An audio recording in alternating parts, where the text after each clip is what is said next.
Dans le souci d'améliorer la qualité du service rendu aux locataires, on a décidé de faire évoluer l'organisation du gardiennage. On a réuni un groupe de travail en interne qui a donc proposé de faire évoluer les métiers du gardiennage. Et pour mettre en place cette nouvelle organisation, on avait voulu faire les choses bien.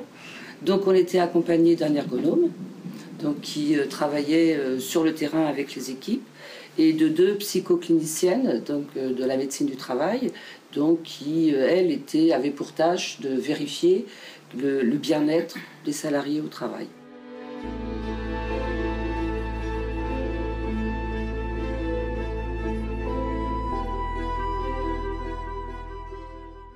Pour essayer de compenser, j'allais dire, en tant que responsable formation, j'ai proposé aux salariés des formations de développement personnel.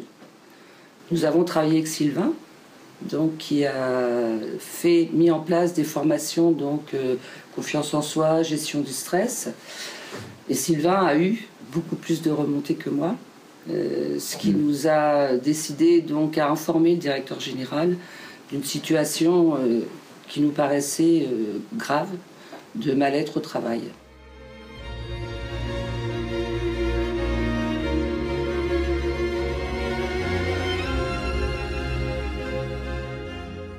Parce que Sylvain les avait fait travailler sur comment est-ce que je peux être acteur et faire des propositions pour changer mon quotidien. Et donc interpeller la directrice du département en faisait partie.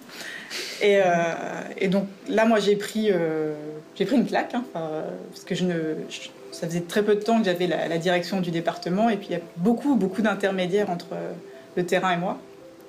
Et donc j'ai décidé de prendre le taureau par les cornes et d'y aller, en fait. Donc j'ai proposé aux 4 personnes qui étaient là, qui étaient des gardiennes et employés d'immeubles, de passer une journée avec elles, faire leur métier avec elles pour que je puisse, moi, prendre un peu la mesure de ce qu'elles vivaient au quotidien. Et ça a créé quelque chose de très fort entre nous, une vraie relation, je dirais pas de confiance, parce que la confiance, ça se travaille, mais en tout cas, il y a quelque chose qui est tombé, le plafond de verre qui s'est effondré, et on s'est dit, on va pas tout lui lâcher tout de suite, mais j'ai appris beaucoup comme ça sur leur vision de la hiérarchie, leur vision de leur métier, la vision des locataires. L'idée, c'était de dire, rendons-les plus heureux, rendons-les heureux au travail, pour qu'ils puissent apporter de la satisfaction aux locataires, parce qu'on ne donne bien que ce qu'on a reçu. Donc l'idée, c'était de dire c'est une chaîne vertueuse. C'était un postulat de base qui reposait sur des discussions avec Sylvain. Et dire, allons-y, on a un terrain de jeu devant nous, allons-y.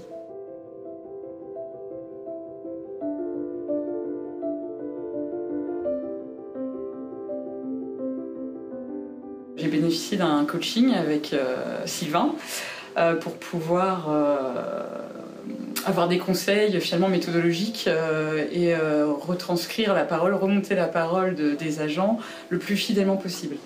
Alors pour ça, on a des employés d'immeubles, on a des gardiens, on a des gestionnaires et des correspondants de secteur, il y a aussi les responsables de territoire et les adjoints. Et on a commencé par élaborer un questionnaire qui permettait de recueillir les pratiques des gestionnaires. On est revenu sur les résultats, et où chacun a pu partager, dire si c'était fidèle ou pas, et puis aussi prendre position sur des solutions à apporter pour orienter Marie sur le projet. Comme ça aujourd'hui, pour moi c'est déjà une belle réussite en fait. Je ne vois pas encore les fruits à long terme, je ne saurais pas encore dire dans 2 ans, dans 3 ans, si ce sera une réussite à la hauteur de mes espérances. Mais aujourd'hui, quand je vois la relation que j'ai avec les personnes sur le terrain, quand j'y vais, quand on se rencontre, quand je vois les sourires, quand je vois les connivences qui se créent, je me dis on a déjà gagné en fait. Voilà. Ça ne peut plus jamais être comme avant, quoi. Je pense que ça ne peut plus être comme avant. Je pense que les gens ne se laisseraient plus faire. Et qu'ils ont acquis des droits sur lesquels ils ne reviendront pas.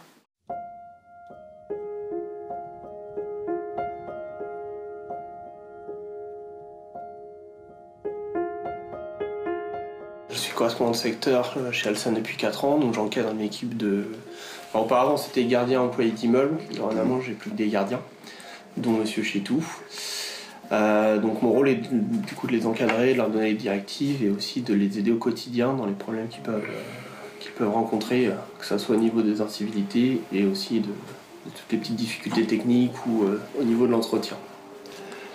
Donc justement, en quoi consiste cette évolution de fonction ? Pour moi, on a beaucoup plus d'autonomie. On redevient quand même moteur de notre métier, de notre travail. Au niveau écoute, la hiérarchie, ça s'est beaucoup amélioré. Oui. On peut maintenant avoir un dialogue plus rapidement, plus facilement que par rapport à avant. Et il y a quelques barrières qui sont tombées. En fait, ta fonction a évolué vers un poste de soutien à tes autres collègues gardiens. Voilà. Comme j'avais des restrictions, avant j'avais un poste où j'étais pas vraiment à ma place. D'accord. Et Guillaume, comment tu fais pour accompagner Ali sur cette évolution ? Il y avait une demande de la part de M. Chétou de faire ça, il y a aussi des besoins. Donc en fait, mon rôle, c'est d'articuler donc, ces tâches et de les mettre en corrélation sur le secteur avec les besoins des différents gardiens et d'organiser aussi son travail dans le temps pour qu'il puisse toujours savoir là où il va, ce qu'il doit faire et comment le faire.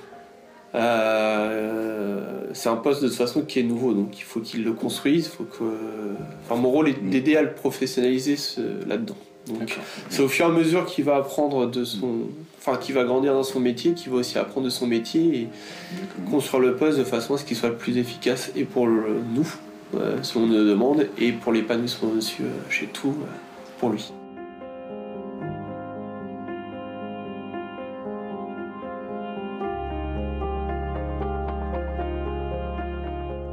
En fait, j'ai commencé simplement par écouter les différents acteurs, en particulier Ali et ensuite Guillaume durant tous ces moments. Puis ensuite, j'ai simplement émis des hypothèses et proposé des permissions de chacun, que chacun puisse évoluer malgré que certains puissent dire « non, c'est pas possible de faire autrement ». Voilà, l'idée c'était de faire bouger les lignes. Et ça a bougé. Et ça a bougé.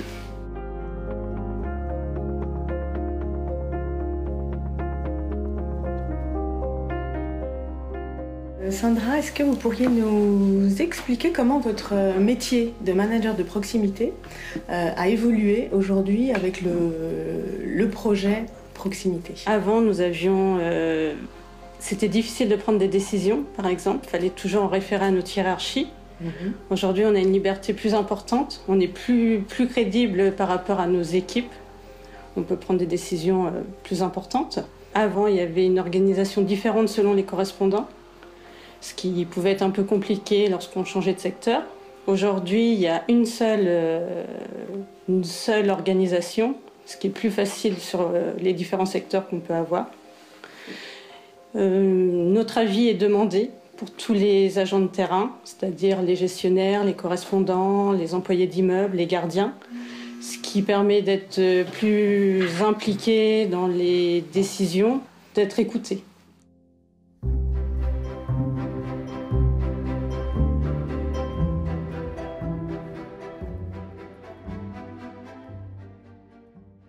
C'est vrai qu'on est plus écouté, on se sent moins seul qu'avant, on se sentait un peu rejeté. Oui.